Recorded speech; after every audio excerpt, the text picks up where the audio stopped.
Welcome to the Afterspin, opinions from thought leaders in our state. I want to ask Chris Fitzsimon and John Hood. Lawmakers have been critical of Governor Cooper for what they say is the slow response to help those impacted by Hurricane Matthew. At the same time, they're complimentary of the emergency management director. What's your take on this Hurricane Matthew recovery? Chris? Well, I think in some ways it's been slower than we should expect. In other ways, I believe the governor or the administration has spent $743 million in hurricane relief on the ground since Hurricane Matthew. So we're talking about 200 and something million more dollars, which I hope that they'll do. I thought the hearing the General Assembly had this past week was absurd and ridiculous. They held a hearing saying, we're going to get to the bottom of this. We want answers. They were talking to themselves and the staff. The governor's chief of staff, the person in charge of emergency management, the person in charge of this relief fund was sitting in the audience. They refused to let them answer questions. So they had questions about how the money's being spent. The people were sitting in the room, and the Democrats were saying, why don't we let them give the answers? And they weren't allowed to, because the point wasn't to get the answers. The point was to get media attention, negative media attention about the governor. So sadly, they're politicizing what we should find out what's happening, but they're not trying to do it. John, your response.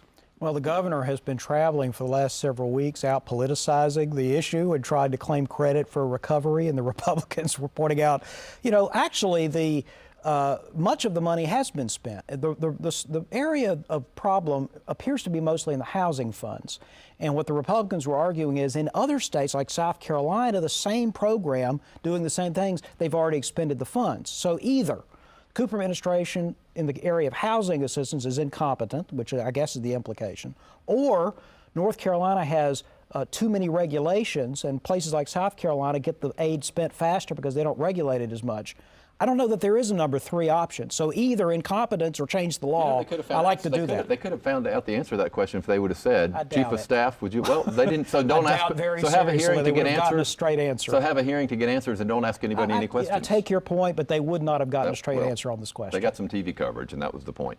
Yeah, and I think it. And how dare they, after the governor gets weeks of press coverage, attempting to claim credit for hurricane recovery? So I think we are getting a flavor of the political tone and tenor of our state from the two of y'all. Well, thank you for watching the Afterspin. We'll have more video all during the week on ncspin.com.